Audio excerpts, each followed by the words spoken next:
like to welcome everyone here today at SLIS, as well as our guests on Adobe Connect right now. Thank you for coming to our first Lunch and Learn of the fall semester. We are going to feature today recent graduates from the program here at SLIS who are going to be discussing about their time here, what they're doing now, and we'll give you guys a chance to ask some questions. And I hope everyone will have lots of fun here today. So I'd like to invite our panel to come up to the front desk here at this moment. We have Emily Aldridge, and she is currently at EKU, but will soon be at Bowling Green Technical Community College. And Virginia Lacefield, who works on UK's academic technology team.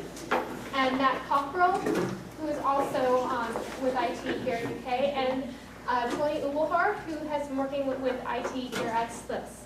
So without further ado, I give you our panel. I'd like to start out the session by asking you all just to go in a line and just briefly introduce yourself, talk about what you did here at SLIS, what was your focus, and what you currently do. A little bit more. Can I start? Okay, my name is Emily Aldridge. I graduated in May. I did the program in 2 traditional years, fall, spring, fall, spring. When I was here at SLIS, I did, well, it's sort of a complicated question. I had an academic libraries focus, but I didn't actually take some of those core classes because I was fortunate to have a job working in an academic library. I worked at Eastern Kentucky University in reference. And so what I decided to do with my coursework is to complement some of the other areas to give me exposure to different complementary pieces that I wasn't getting in on-the-job training.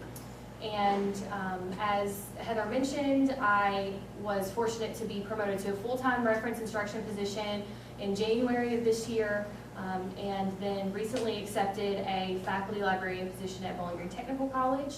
And so I'll be making that move here in just about a week. Thanks. I am Virginia Lacefield. I started the program back in, I guess, 2009, I think, and I did it primarily online over a couple of years and graduated about a year ago, and then transitioned into the college's communication doctoral program. So I'm doing that now in a more traditional face-to-face environment, which has been an interesting switch to go back to face-to-face after spending 2.5 years getting used to online education. I've been employed at the university since 2001, and one of the things that attracted me to this program was that it was online. It was one of the only fully online degrees the university offered.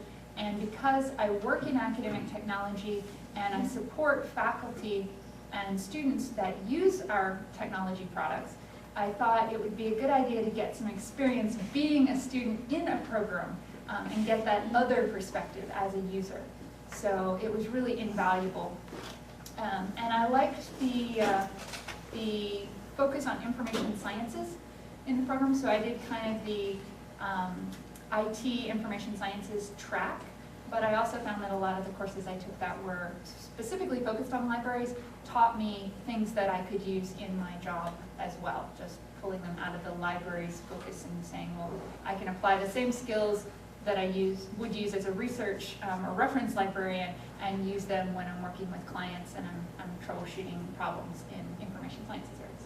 So I guess that's a little about me, and now I'm in McVeigh Hall, a couple buildings over, and still doing academic technology. My name is Matt Cockerell, and I work technically out of the Dean's office here in the College of Communications. And my job title is Instructional Producer / Technologist. So I wear a lot of different hats. I work with people like Virginia and assisting faculty with their online courses, and that can come in a variety of different ways. I started the program in 2009 as well, and I took all online courses. I'd been out of school for about a year when I got back started with the library school. In my first year, I didn't come to campus, I don't think, one time. I hadn't met anyone in this room. And then the second year, I was actually employed as the GA in the law office here. So I had 2 way different experiences. But even when I was working as the GA here, I took only online courses. And then to get ready for this session, I went back and looked at my transcript, And I don't want to say I was unfocused in my studies here, but I couldn't identify a track that I took. I took electives from each and every realm. I took medical informatics electives. I took children's literature electives. So I got a very well-rounded experience here. My name's Tony Ubelhor. I just graduated in May. I came into the program interested in the information science side of things. I have a long background in the computer industry as a systems analyst, and then I moved from that into the humanities, got a master's in English and taught English here at UK for about 10 years, and I was looking for a way that I could kind of bring those experiences together, and I thought a degree here in library and information science would be a way to do that. And I was right. My focus, again, I came into the program, I wasn't interested in going to work at a library at all. I came into the program wanting to focus on the information science side of things, hoping that when I got out I could get a job at a place like Amazon or eBay or something like that, doing database administration or something like that. And I took Dr. Huber's health informatics class, and it kind of changed everything. And so I shifted my focus to health sciences librarianship, interned over at the UK Medical Center Library, and right now I'm currently trying to find work. So I'm working here in the department right now doing projects for Dr. Huber as well on an hourly basis, but I've been, I'm actively seeking employment. Well, Will Bunton, who's our Student Affairs Officer, could not be with us today, but he's asked me to ask you all to start off the discussion with what would you give advice for current SLIS students? If you could go back, would you change anything? What would you focus on? Do less of, do more of? Would you care to speak to that? Just anyone? Or? Yeah, anybody? My first piece of advice, I would have been more active in student groups here in the school, and I would have been more engaging with professors. I think this faculty and staff here at the school is excellent, but as a student, I think you have to avail yourself to those advantages and reach out more. I would have been more active as a student. And that's tough, especially if you're online, and it was a lot easier when I came to campus to be more active. But if I could go back, that's one thing I would change. I think that I would advise all students coming in, even if you think that you're going to go into a particular area of librarianship, and you're really focused on, I want to be a children's librarian, I want to be a medical informatics professional, to try to extract the broadest information from all of the courses, because like Tony just said, you might get into a class and suddenly have a revelation that you want to do something completely different, or you might get through the program and find that nobody's hiring children's librarians right now, but there is a large number of, there are opportunities in information sciences in a corporate arena or something. So think about how you can apply what you learn in the classes in a variety of fields, and it's really information sciences, not just a very narrow focus of I have to work in a library.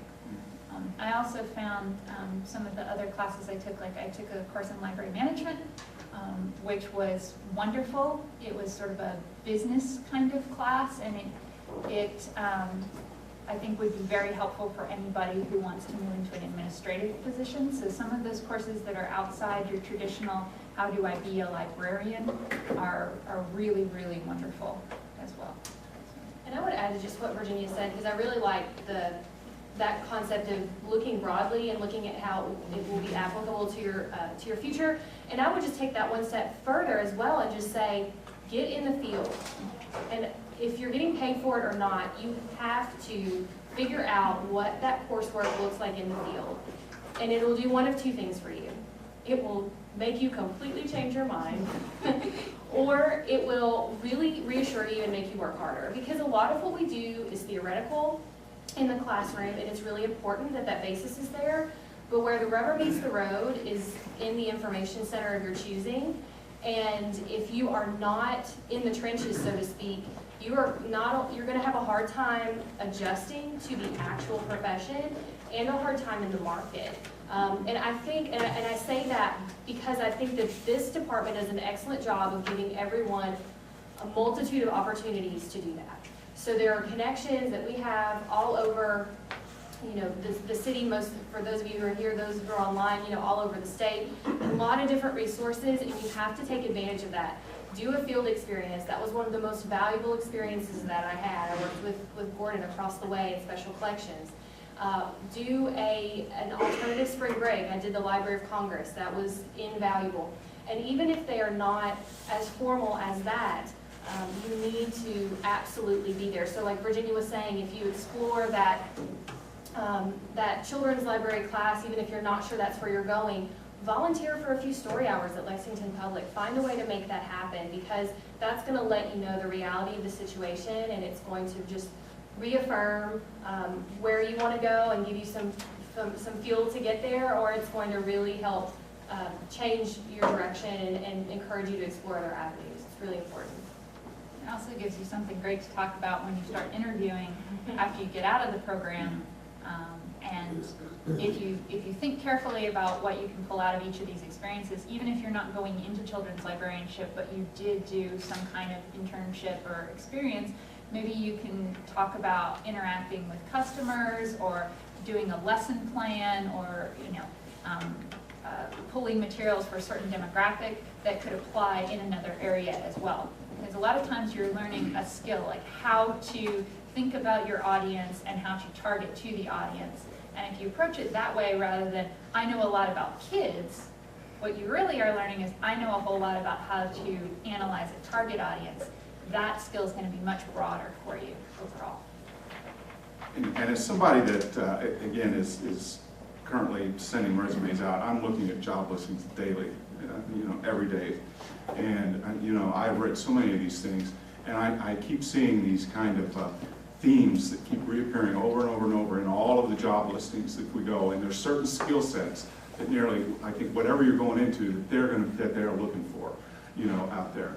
And so this, I can't emphasize enough, if you can possibly do it, take that LIS 675, which is the professional field experience, because that course, you've got to be able to put on your resume somewhere that, yeah, I've done a little bit with circulation. Yes, I've sat behind the reference desk, at this library, or, I've done this. You've got to be able to put that on there. Plus, if you can do any kind of instructional design, if you can take the course in instructional design, I'm just seeing that more and more and more on these resumes that they are on these job listings, that they want somebody that knows how to go out and teach classes, teach these small 15-minute library classes. And they want people that have proven ability to do that. So they want to know that you can actually do it, because believe me, the next person that they talk to is going to say, yeah, I've done that before, right? So you need to be able to say that same thing. And also, if you can get any kind of web experience at all, working with on a website, you're seeing that more and more for these entry-level positions. They're wanting people that can work on their websites. So, but that LIS 675 is a great class to get that experience. If you're not already working in a library. I think what you're hearing here, if you're a student, is quite simply not enough to go to class and get good grades and have a degree. And you probably already know that that's the biggest thing. Sitting here, graduated, there's no you have to separate yourself. And I think everybody up here on the panel is mentioning ways to do that. Yeah, and I think, this is a proud profession, and we are really proud to be information professionals and librarians, and that's a very good thing because it's a supportive community. So when you sit down to talk to someone asking for them to consider you for employment, if you don't show that same amount of commitment and pride in the profession, they are not listening to anything that you say. So it is important that you pick a professional organization and you start paying your dues, because in paying your dues, you're paying your dues. You know what I mean? You really need to show that you're committed. And one of the things that's, that you're hearing here is just that you're making a decision to belong to a community, and we're having a conversation just before it started about when we learn something in this community, we commit to share that with those who we encounter along the way. And so it's a really supportive community, it's a really empowering community, and we stay in touch across the miles and across the years, and so it's a small community too. So I would just encourage you, when you go out and you make these connections, you need to continue to cultivate them. You need to continue to be really intentional with people, because I think a lot of us would say we just want the best for each other, but you also need to be a good member of that community as well. I think that that's really important. So yeah, go out and find a way to join that community and contribute. I think mentoring is really useful in both directions. So at this point, when you're a graduate student in the program, and many of us who went through the program may be non-traditional, so like Tony and myself, we were already established in careers before we got into the program. So if you can find a mentor, either a faculty member here, you can do some research with them, or you can get some advice from them on how to move your career forward or your academic interests forward, then that's going to be wonderful for you, because you get all of that experience from someone who's farther down the road. But then also, since you're kind of in the middle of the path, if there's someone coming up behind you, if you can do something with, maybe you're working in a library and there's some youth pages there who are at sort of high school level or undergraduate level. If you can find somebody that is behind you and you can act as a mentor to them, sometimes the act of sharing your own experiences and giving advice to others makes us think more clearly about where we've been and where we want to go. So it can be a good experience for you as well, and a way to give back to your community, even at the beginning of your career. Thanks, everyone. I'm going to open the floor both online and here to discussions. So are there any questions from anyone in the audience? I have one. Tony, since you're searching, are you taking a broad net approach to where you're looking? Yeah, it depends. I've noticed. I've been sending out resumes since the beginning of May. As soon as I finished my portfolio project and most of my coursework.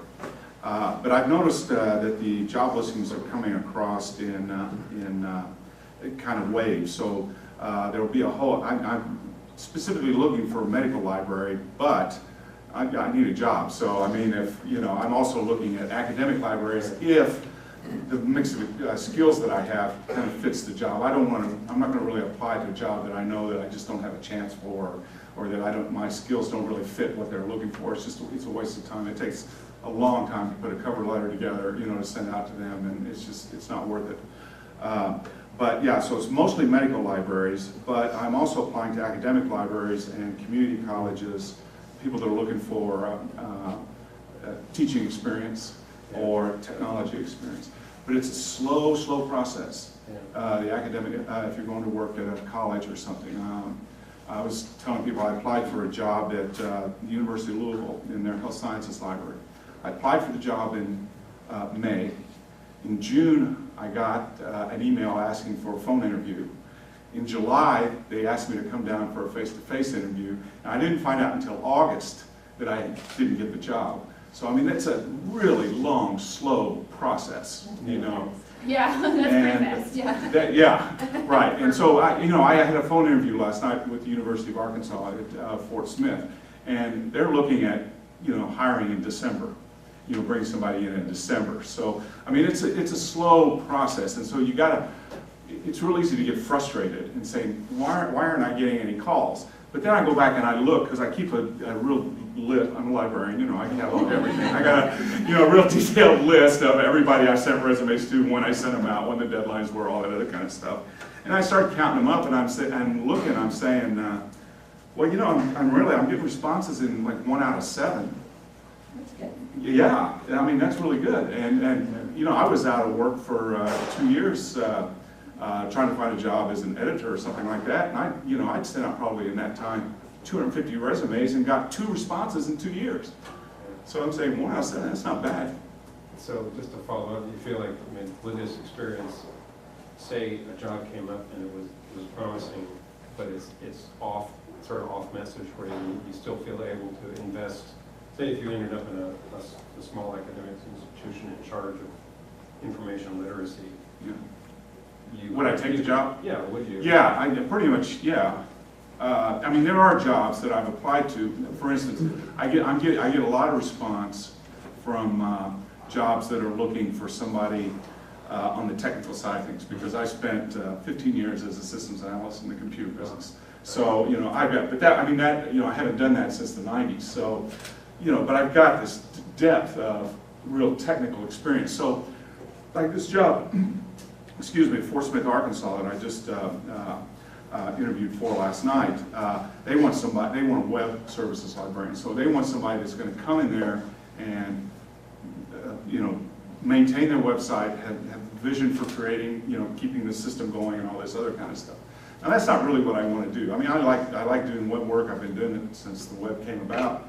I love it, but I don't really want a career sitting around, you know, hacking web pages, you know. But would I take that job? Yeah, you know, at this point, you know, and you know, put a year in there or whatever, you know, rack up some experience, you know, in the field, and then, you know, start looking for something else. And if I can piggyback off that, I think that's so important, like that last thing that he just said, because when I was in the job market, you get sort of inundated with all of these free webinars about how to find a library job. Do not watch them. Yeah. If you don't listen to anything else I say, don't ever watch free how to get a library job webinar ever again. And I don't mean to be disrespectful, because the people are really trying to do a service there. But what it turns into are people who are not finding jobs, who are disgruntled, and you're getting sort of a blanket piece on here's how to put together a resume. Don't do that. Go to people who care about your future and ask them, because they want you to succeed. Say, what you know me, you know my history. Help me tailor that to what people are looking for now. Help me understand where the market's going. Find people who care about you and ask them that, because these blanket, you know, how to put out as many resumes as you can in 24 hours sort of things, those aren't going to get you a job. And what Anthony said about, and a lot of us, I mean, I've been very fortunate in the job market. I know a lot of other schoolmates of mine that we graduated about the same time have been very fortunate. But also, a lot of us, the first job that we got wasn't the dream job. And yet, you're so thankful for it, because it is experience, and you can absolutely see the blessing in that moment and see how many things you're learning along the way. And then that just gives you more fuel for when you're stepping up to the next level. That doesn't mean you have to be content. That just means that, you know, you have more in your arsenal for next time. And the library community is really supportive of that. They want you to move up and move around. So as long as you're, you know, doing absolutely the best that you can in the moment and committed to your job, people aren't going to hold it against you when you move on. People are going to be really excited for you. So I would remember that as well. I think I love that Anthony said that, because it's important to remember.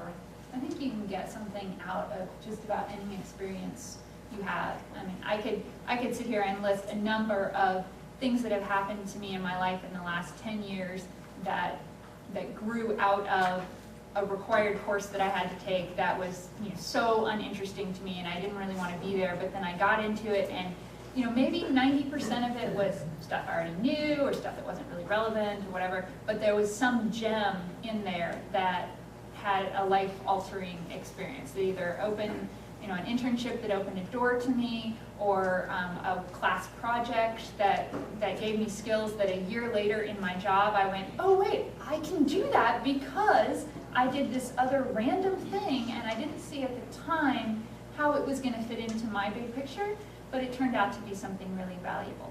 So even if you do end up in a job or an internship or something that's not directly aligned with what you want to do, look around and see what opportunities you can get out of it. There's always something there. Anthony, you said when your comment about how your librarian had a detailed list and we all chuckled, and it's true, because we're like-minded in this room. And that's something, I guess, going back to something I would change. Enjoy your time here with your classmates and your professors, because, you know, we're kind of oddballs, and out there people make fun of us for making detailed lists. But in here, it's celebrated, and that's the special time. So. Dr. Miller, you had a question? Well, I was just curious if I could kind of push back on Gordon a little bit with it. I'm just kidding. But no, because there is sort of that trade-off between, you know, your first job might not be your dream job, and the community does support the idea that you'll be advancing and moving on throughout your career. But then there's sort of the question of like, well, do you take a job that you are pretty convinced you'll leave in 6 months. Yeah. And so as a potential employer, where would you kind of see that transition about like a red flag kind of career move, or one that's just like a natural sort of progression of someone's career? Because a lot of positions will say, well, we want you to have 3 years of experience or something like that. And that's always the catch-22, you know, getting that first job when everybody wants 3 years.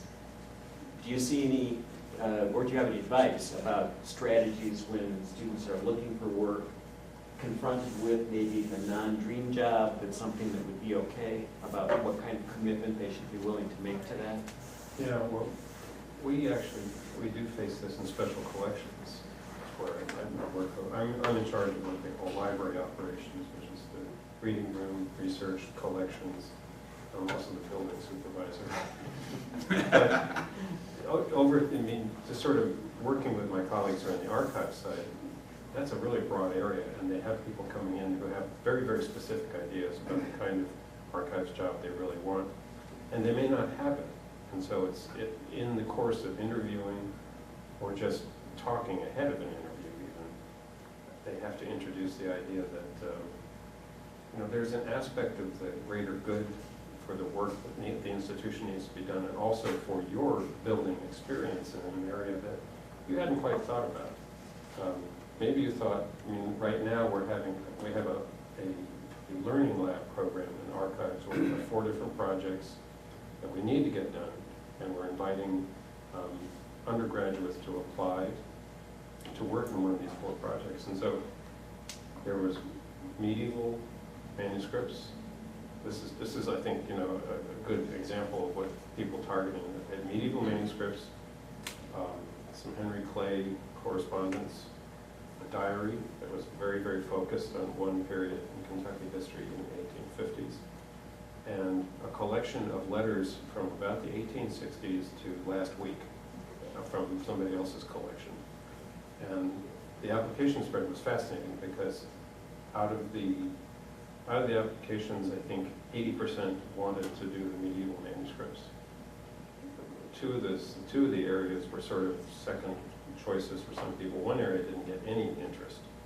But what we're going to do, and this is like a mini exercise in hiring people, because it's a year-long project that people will be getting into, is just to talk to people about, well, you seem to have an interest in archives.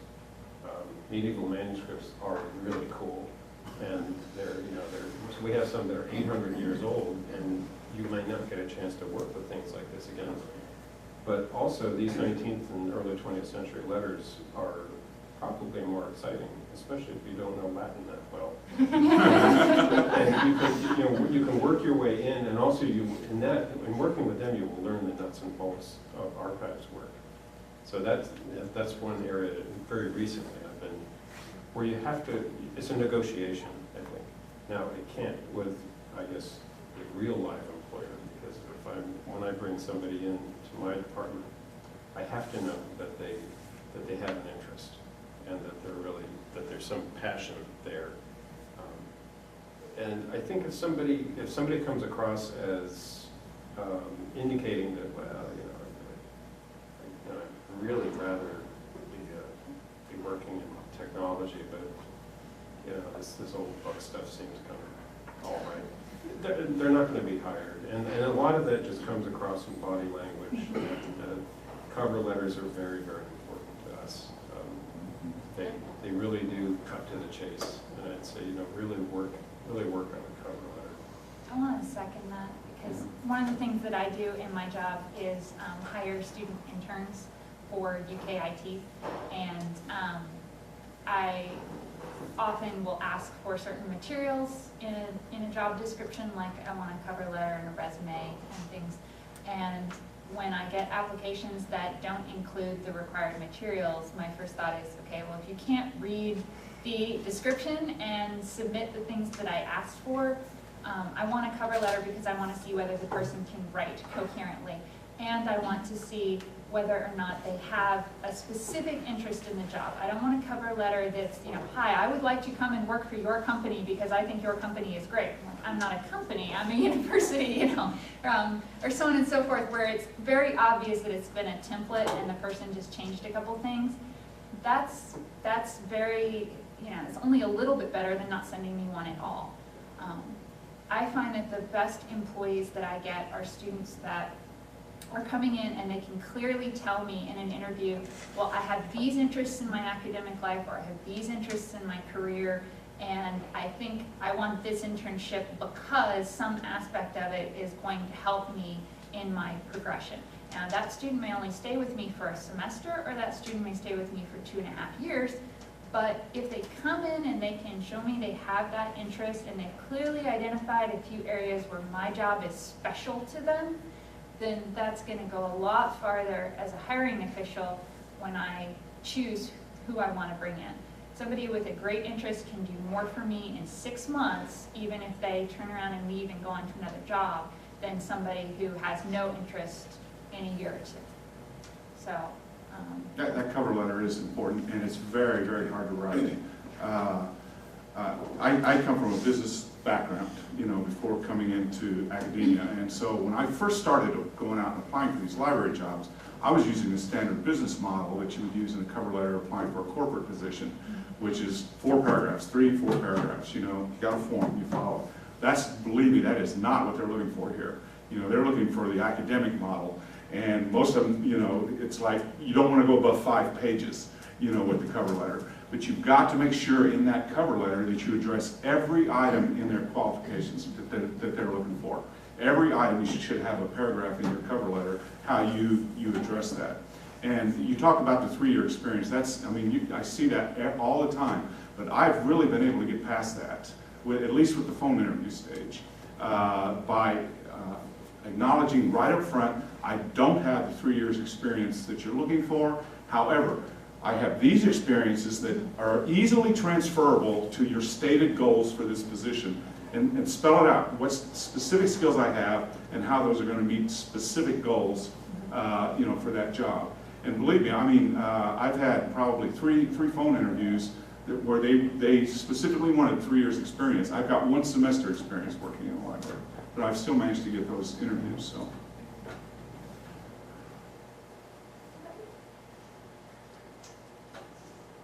Throw out one other thing that hasn't been brought up yet. The Library Sciences program has a cognate option in it, or requirement in it, and the cognate is a wonderful opportunity to take some classes outside of the department and get some experience from other areas. So earlier it was mentioned the instructional design is very popular right now, and web design is very popular right now. I went and did one of my cognate courses in the College of Education, and had a wonderful class there that was very useful on instructional design, actually, through their program. And I did another course in the psychology department where it was a course on human technology interaction, and we did a course project on looking at the Lextran bus system and all sorts of different aspects of how it can be improved. And so I was able to bring a lot of my library sciences, information sciences skills into that class, but then I got things out of it that I could then take back to the program. So don't be afraid to look far and broadly when you're considering your cognate options. There's also a number of graduate certificates that are offered by the university. So if you can find a grad certificate that's going to give you sort of a minor in an area that you're interested in or that complements your information sciences degree, many of the grad certificates are 4 to 6 courses. So you can get 2 of those out of the way with your cognate, and then maybe it's 1 additional semester or so to finish out a grad certificate, but then you can leave with a master's degree and the equivalent of sort of a master's minor in a complementary area. So definitely look into those when you're thinking about your cognates.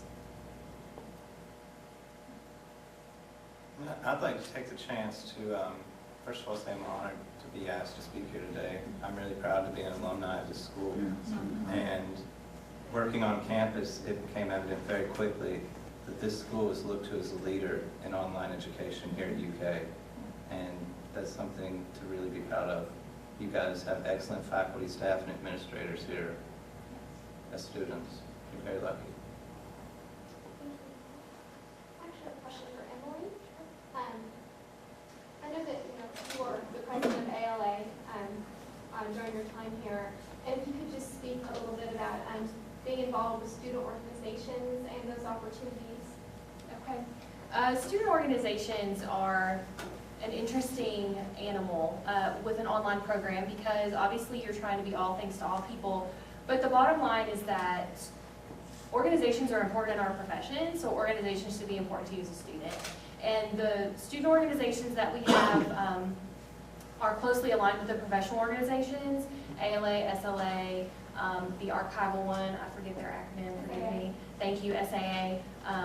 Lots of A's and S's we have going around. So the goal there is to sort of get your feet wet in a way that will prepare you for service in professional organizations as a future professional. And I think that that's really important. I know that we tried to do a lot to complement the online offerings as well as the face-to-face. For those of you who are here in this room, I just want to sort of echo what Matt said about really enjoying the time that you spend with each other, because that is a neat time and it's a neat level of camaraderie that you don't always get and that you may not get again when you leave. And so I would encourage you to join. I know LISO does a lot of really great social things for that reason, and so that would be something that I would encourage as well. But I think it's important just for the purpose of showing that you have been paying your dues for a couple of years for a national organization and that you've been involved at the student level. And that's going to go a long way, because I filled out a few applications where they specifically said that they required participation in professional organizations, and that's not uncommon at all, specifically in the academic arena. So you're going to find that. So, and it's interesting that no matter what you ask us, Heather, we always want to talk about how you get a job, because really, isn't that why we're here? So I think, not that we're trying to go off topic, because the coursework is incredibly relevant to getting a job, obviously, but what Matt said is the completion of the degree is not enough. The completion of the degree with a 4.0 is not enough. And we are practitioners, and we're proud of that. And so, but we also want to be gainfully employed, and we feel like, a lot of what Virginia has said and Anthony has said is that we can work in a lot of different venues, we can contribute. I would, dare you to give me an area of our economy that we couldn't contribute to and really shine in. So just go in with that focus, and really, it's a short program. Even if you're doing it part-time, it's going to go by really fast. And so you want to be prepared for the job market, because as Anthony said, it is a slow process. So you really want to hit it early, be prepared, know what you're going into, have an open mind, have a plan, have things really ironed out, because we are really grateful. We've had a wonderful education. We're proud of that, and we're all doing really well and moving in the right direction, and we want to see you all in that same place as well. So that's perhaps why we keep giving job hunting tips. I'm gonna, you had asked in the email you sent us, is there anything that we would do differently if we went through the program again? And you had mentioned that you were already getting experience in the academic library that you worked in, so you took courses in other areas. And I would say that take the things that are going to stretch you the most. Take some theory courses. We are practitioners, but you're going to be a better practitioner if you have a solid theoretical basis for what you're doing. You really understand the research in library sciences and communication and in psychology, learning, education. So stretch yourself and take a few courses that you think are difficult. It does go by so fast, and sometimes it's easy to say, oh, well, I love children's literature, and so I'll just take another class in children's literature. But, you only get so many hours in this program, so it's important to make every one of them count. And I would even argue, since people aren't really going to be looking at your transcript after you leave, so taking a harder class and getting a B in it versus taking an easier class and getting an A in it but not learning as much, take the harder class. Push yourself more, because you're going to look back later and go, well, I really wish that I had taken that risk. and not wasted those 3 hours because I was busy with my kids or I was busy with my life or whatever, and I just wanted a bunny class for this semester. The harder class will do you more good in the long run. Oh, they're all hard classes.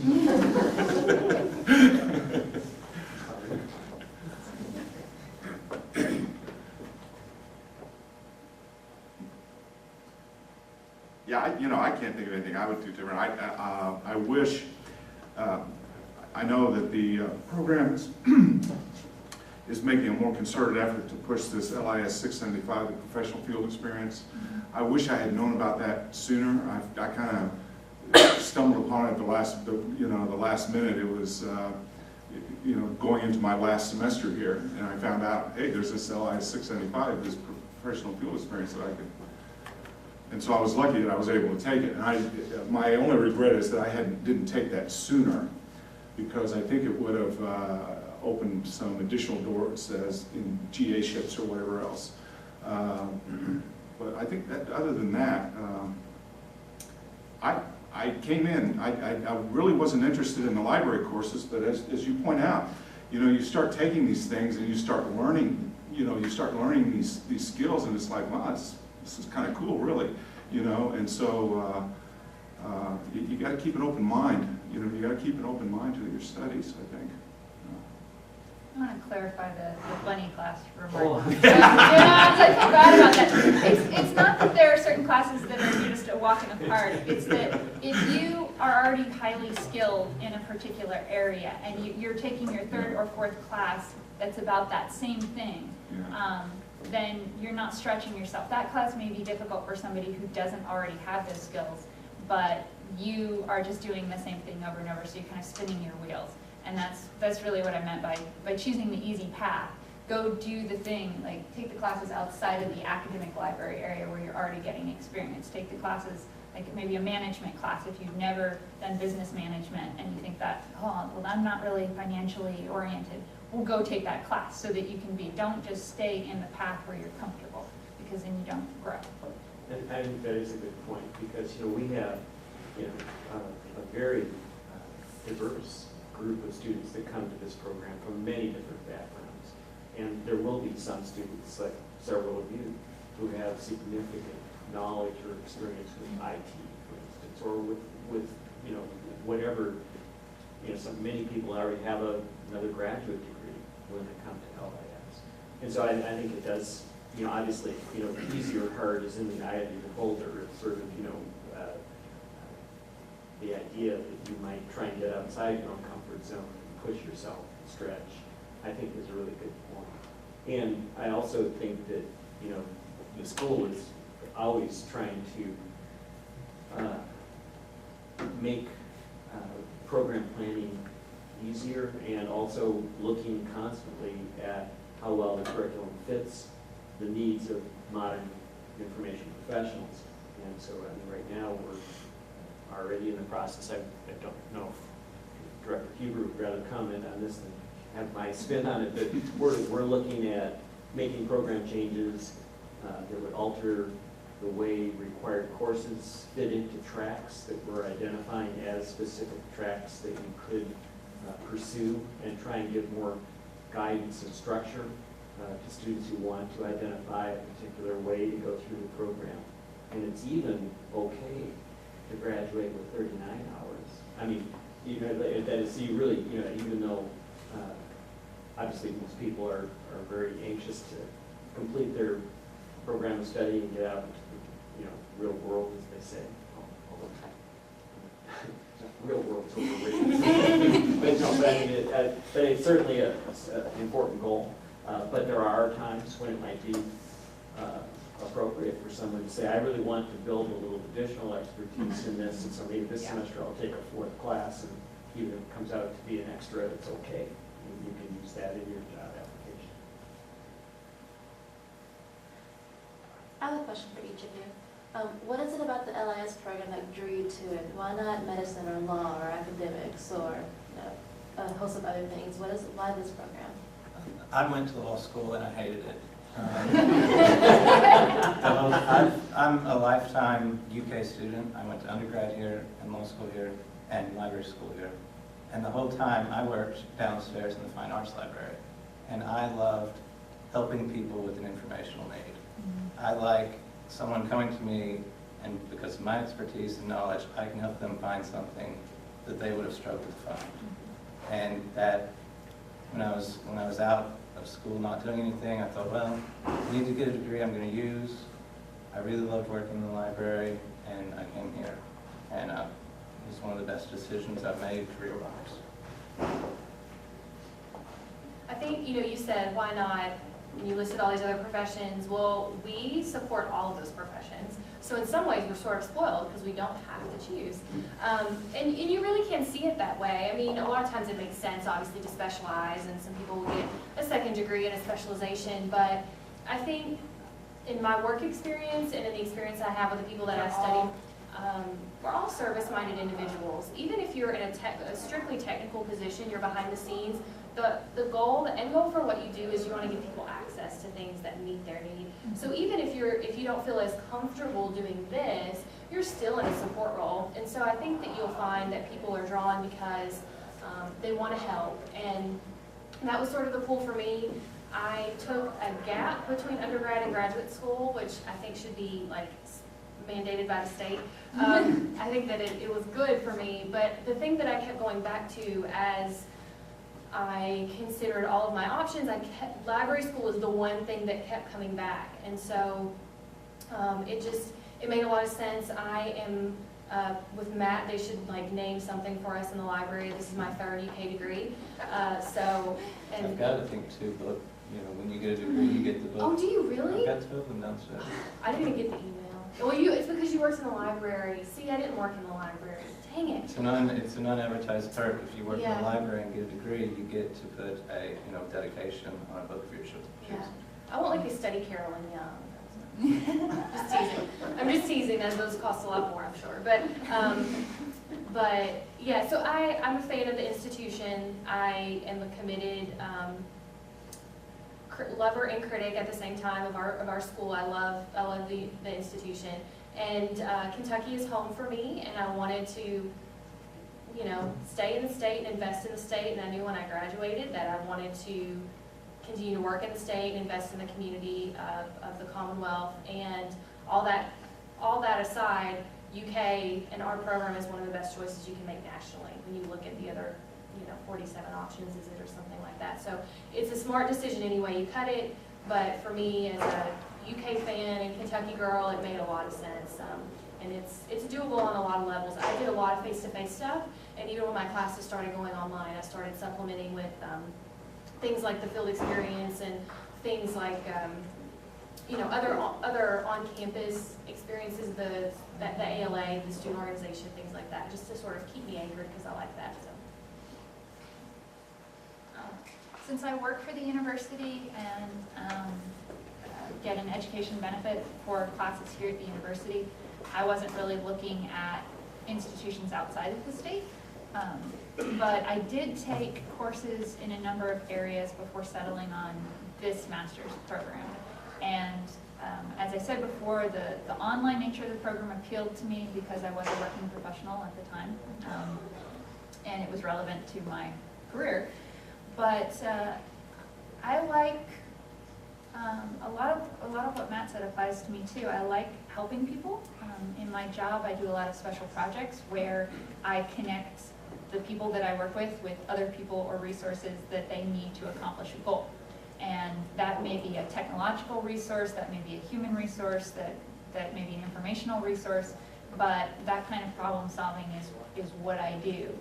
And I felt like of all of the different programs at UK that I could have tried, this was the one that was going to give me the best skills and experience for doing that in a really broad range of areas. So even though I didn't intend to go work in a library, the program was still very, very relevant to my interests. And it's nice to be around a bunch of other people that like to make lists and get real joy out of helping other people satisfy their information needs, because it may seem really common to those of us who are in this room that it's very natural to want to do, but it's not as natural for many other professions. So it's a great community here to be with. I chose LIS. This is my third career, and you know, I had a career in the computer industry. Had a career teaching in the English department over here in the UK, and I was just looking. I was looking for something that I could bring the skill sets from both of these that I could bring together, and this just seemed the obvious choice to me. I'm here at UK because I was teaching over in the English department, and a lot of my colleagues, a lot of library science people have masters in English, and so I knew a number of my colleagues that had come through the program, and so I was kind of familiar with it. And this really has nothing to do with the program, but you know, I love their offices up here. I mean, these offices look great. You know, I mean, they look modern. You know, I mean, it looks like a forward-thinking organization. You know, a group of people. You know, they had an easily navigable web page, which was important to me because I had just like redesigned the English department's web page, and at that time, most of the departmental web pages on Canvas were crap. You know, and so I mean, I had the impression that this was a kind of forward-thinking group, so that's why I chose here, you know. I think a program that's willing to go online and be a leader in online education is probably staffed with a bunch of administrators and faculty members who are very forward-thinking and willing to take risks and try new things, which means they'll be supportive of you as a student if you want to take risks and try new things as well. So it's definitely a benefit too. I mean, we were at a workshop yesterday about Web 2.0 and social media and deploying it, and I'll tell you, there's a sizable chunk of libraries, faculty, and staff at that meeting. Yeah. Probably the biggest faction, out of 40 So people. the biggest single person, yeah. I attend a lot of these workshops because academic technology and CELT, which is our Center for the Excellence in Learning and Teaching, we put on a lot of workshops for faculty to come and learn about either technology tools or pedagogical tips and things like that. And I am constantly running into faculty from library sciences there. I mean, I can't think of a workshop that I've gone to in the last couple of years that hasn't had at least one or two members of this faculty there and interested in taking notes and talking about, you know, oh, well, I really want to try using this in my course, or I want to get, you know, have stronger discussions in my class, or I want my students to be able to do more collaborative work in some way. And so they are very engaged in a way that, you know, I don't see, you know, a huge contingent from the English department there or the physics department there, you know. But I think it's also the nature of, you know, library scientists are people with huge intellectual curiosity. Yes. And so they're going to be out there looking for the new things and sort of devouring new ideas and going, well, does this work with our older ideas, and which is better, and what should we do, and can we try it? And so it's not an uncritical acceptance of new things, but it's a thoughtful interest in new things. So. I actually have a question about coursework and things that you did during your classes here at UK. Were there any things when you started out into the job market that from your classes in particular that jumped out immediately or surprised you maybe with helping you with an experience in your career field that you could talk about? Yeah, Lisa O'Connor got me my first full-time job. I will just go ahead and say it. And I wrote her a very sincere thank you note, because sometimes that 3 years of experience, you know, going back to that, when you talk about saying, well, I don't have 3 years per se at this institution, but I have these transferable skills.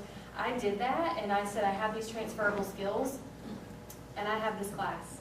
Because library instruction, for me, just in my particular career path, was the sticking point, and they wanted you to be able to, I mean, it was literally, if we hire you the next week, you're teaching class, you're okay with that, right? And yeah, I'm great. So, you know, after you get over the nerves of it, but being able to say that coursework, you know, and I was told later that in terms of the other applicants, there was an interest there, and they did not have experience, and that coursework just kind of pushed me over. So there are times where the coursework is truly applicable to getting you into the next phase of something, And that with the sum total of the other experiences that I had and the willingness to show that I was willing to learn and adapt and all those other things. But sometimes it really does come down to, coursework can be experience, and you have to be mindful of the way that the job application is written, to know when you can use that or not, and sometimes it will come up in an interview, but it can come up and be really helpful. I'm thinking specifically of a couple of the courses in business management that I took. There's a 602 or 3 or something that I took with Dr. Bishop, and then I took a 680, I think, with Dr. Kerrigan. And in Dr. Bishop's class, we did strategic planning. We actually had to write a strategic plan and do that as a project for the class. And then in Dr. Kerrigan's class, we had this budgeting assignment where we had to pretend that we were the director of a library and we had a 10% budget cut, and how were we going to handle that. And it actually required us to look at a bunch of financial documents and put together an executive proposal and justify all of these cuts and these, it's accounting. And it's like, that's not librarianship, that's accounting. But it was incredibly valuable because within that same year or two, I had to teach strategic planning through my job. I have had to write budgets and be able to justify hiring things that I've had to do a lot in the last year. And, being able to do that well has saved people's jobs that work for me, being able to argue for money. And we also had a guest speaker that came in for the last portion of that class who was, I believe, a lawyer. And she's one of our graduates. Yeah, she's one of our graduates. She's a lawyer, and she did a lot of human resources work. And so we had a whole section on human resources issues, which are, again, very applicable to me because I manage personnel. And so all of these things, which again, these classes aren't, your traditional, like, I'm going to be a librarian and I'm going to learn how to organize information. These are additional management courses. They're incredibly valuable, and I'm so grateful for those projects that I had to do in a safe environment where I could mess up and it wasn't going to be a big deal because I've had to do that in my real job. So. And Virginia, every time you screwed up, I overlooked it. I'm not entirely sure your memory of that is correct. I seem to remember a few helpful feedback comments. As we both know, you're a gift to any instructor in any class. Aww, thank you. So yeah, I had a great time. I could answer that question more generally. I started my position about a week after I got done with comps, which I don't guess you guys have to take those anymore. You get the portfolio. And I was tasked with basically designing a couple of undergraduate courses to go online that was pretty much a blank canvas at the time. And that's pretty intimidating. But I was able to draw on my whole career here at the library school to see design elements that worked in classes I'd taken, to know the kind of assignments that worked, to know the way to present information that is effective for students to take and process. So I really benefited from having all these experts in online education as teachers throughout my education, so that when I got into my job, I at least had a direction to strive for in clear, effective design. And if it hadn't have been, if it hadn't have been for my experience, what I saw, I would have been lost. I can't think of any other single class that is more beneficial than LIS 675, the professional field experience. Quite frankly, that's what it's all about, getting that experience. But for health, Dr. Huber's class on health information resources, it was, I know I'm sounding sycophantic here, but it was an epiphany for me. That class was, yeah. And it really, really prepared me for doing the field experience in the library. I was able to sit down in that first week and work and man the reference desk because of the exercises I had done in his class, doing literature searches.